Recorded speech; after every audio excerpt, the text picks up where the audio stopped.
everyone wants to play at the front of a story. And that's why this game's so exciting. It's vibrant, it's colorful. You know, Poison Ivy, all these characters are just really vibrant and funny, really funny. Wouldn't be a Lego game without humor. I wouldn't expect anything less. You're right. But I love the color palette. The plastic, it really does shine. It's got this like super saturated aspect. It actually looks more like the cartoon than it really does like, you know, like a video game.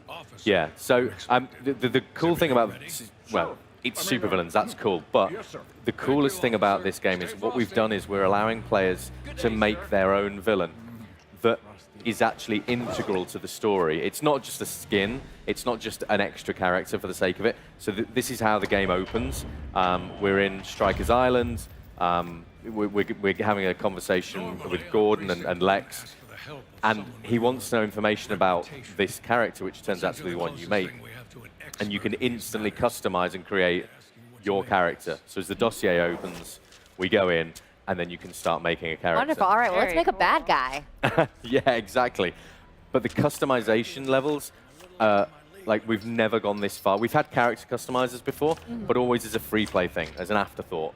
This time it's front and center. So you can put decals on, you can change the colors, you can add different hair pieces, different faces, you can put beards on, weird arms, torsos. Everything is customizable, and then you can customize your powers. So you can give and assign powers, and you can then also, as you go through the game, you actually upgrade your character. So you absorb energy at certain points, and you can upgrade your character. So it's like an RPG light, I guess, somewhere in there. But yeah, James is going to make us something. I don't quite know what, but my favorite bit is what he's doing, randomized. Because I'm so impatient when I play games. I just want to randomize and go. So that's generally what I will do. But James is kind of a master of using this customizer. But all the weapons are customizable, so you can also change the colors and change the attack styles, change the voices. So you know, there's male voices, female voices, there's robot voices. Everything is customizable, and you'll see here. So the character that James has made goes onto your grid, and then as we go into the game, your character walks into the cutscene, and then you're going to get to play that character. That's great. Got it. Now, when you say that you get to upgrade them as you go through, so whatever weapons and special powers you choose, those just get greater, or do you add other special powers as you go along? Yeah, you add new powers, but at any point in the game, you can also just stop and go, actually, I want to change the color of my hair. I want to, you know, it could be that you're partway through the game and you unlock a cool character like, I don't know, Lobo, and you're like, oh, Lobo's got like a really cool hairpiece. I'm going to go and change my hairpiece, and you can change your hairpiece. So you can change on the fly, and everything is obviously live. So you'll see here, this is the point when your character is going to come in. So whatever James has made, which is kind of weird, so that's your character, and off you go on the story. And the super cool thing is, at the end of the story, which is it's a great story, what you do and what you choose with your character decides how the game ends. Wow. Really? Yeah. So speaking of the story, can you dive in a little bit and tell us what the setup is? Why are we playing as these supervillains this time around? Yeah, so the setup is you've got the Legion of Doom, they're breaking out of Strikers Island. And then I'm going to try and keep it simple, I'm going to just opt to go, right, the Legion of Doom are the bad guys, the Justice League are the good guys. Right. Everyone knows who they are. In the story, the Justice League go, and they're replaced by the Justice Syndicate, who are Owlman and Ultraman. And it's basically the Earth 3 Justice League, and they're really bad. They're like really bad, but they're trying to pretend to be the Justice League and be all nice. The bad guys, Legion of Doom, get onto that, and it's like, right, we've got to figure out what's going on. So the bad guys figure out that the good guys are bad guys. The bad guys need to take out those bad guys. It all goes wrong, and the next thing, Darkseid turns up with Apocalypse, with Granny Goodness, the Furies, Steppenwolf, Parademons, and it just... Oh my God, they're really all in more there. bad stuff. Does Granny have all her little orphans with her too? I think we've got and she has this like, it's super cool because she's got a rocket-powered Zimmer frame she flies around on. But she'll stop and she knits goons, and they're little woolen bad guys that come and attack you. That's so cool. Things get, we like making things silly. Yeah. We've kind of upped the level of silly on this one because villains allow you to do that. I also like the art style, too, of the counting on the side. Yeah. If you're looking on the left-hand side of the screen. That has definitely changed from the last Superheroes one. It has its own, obviously it's a Lego story, but it has its own unique art style. Yeah, we've kind of lent into the fact that the villains are so vibrant. When people see the box art, it's bright green. It kind of zooms off the page and it really stands out. Everything's got a kind of weird graffiti style, kind of Joker graffiti style. And we've tried to carry that through into the game, so that it just has this like really fresh feel to it. Yeah, we want people to play this game and go, well, this feels completely different to like a Lego game that I may have played previously.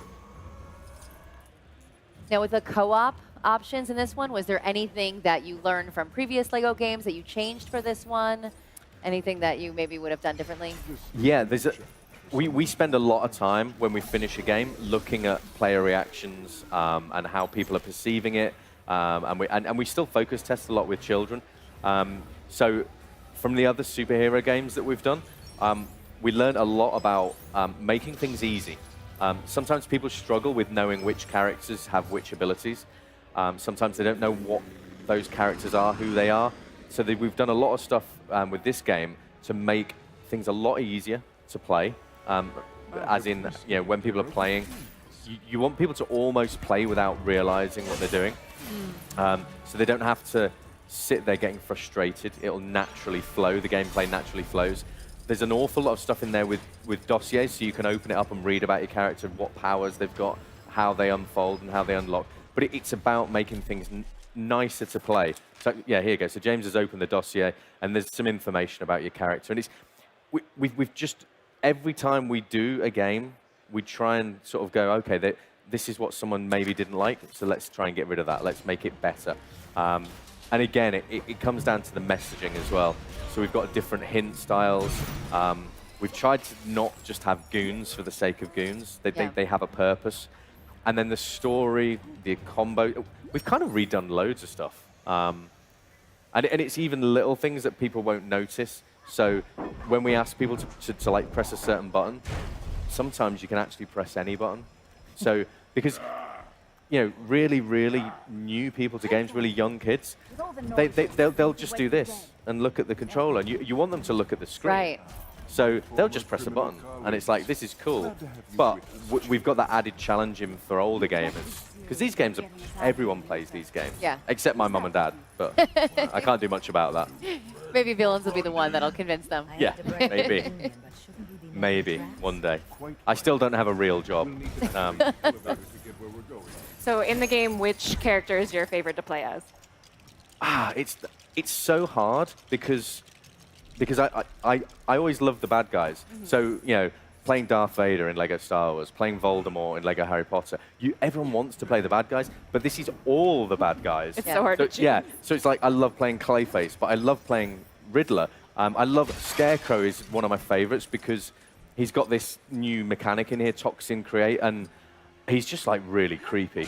And then he creates this like image in everyone's mind, but we show it, which is this huge monster, so everyone runs away. So he's really good.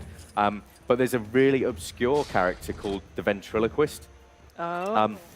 And the team at home have done an amazing job on his animations because he's got a ventriloquist dummy.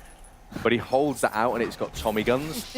And then when he tiptoes on the back of the ventriloquist dummy, and it's all really weird. But I think, and that's the great thing, because the team puts so much into these games. Yeah, there's so much detail. Yeah, you see stuff that, us as a design team, we ask for things. But then, as it comes to the game getting finished, it's like, we didn't ask for this. And it's like, but the animation team have like added another sort of layer of quality here, or someone's added some gameplay, and everyone kind of gets carried away in the office. They love making these games. Well, we appreciate them getting carried away because it just makes the game better. Yeah, we absolutely. definitely are benefiting from it. Yeah, and again, what we've done again from the previous Lego Batman games to evolve into Lego DC Supervillains, we've actually got a huge open world this time round, which Lego Batman 1 didn't have an open world. Lego Batman 2 had Gotham.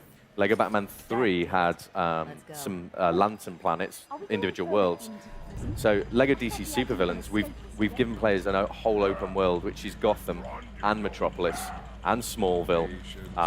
There's also Arkham Asylum and Belle Reve Penitentiary and Strikers Island, and you name it, it's in the game. Wow. So the hub world's just a really joyous playground of idiocy, of us having fun. You know, the Lego movies are extremely popular. Does any of the humor and pop culture that's in the movies influence you guys or inspire you guys when you're making these games, or do you feel like they really are two separate art forms? We get inspired by everything.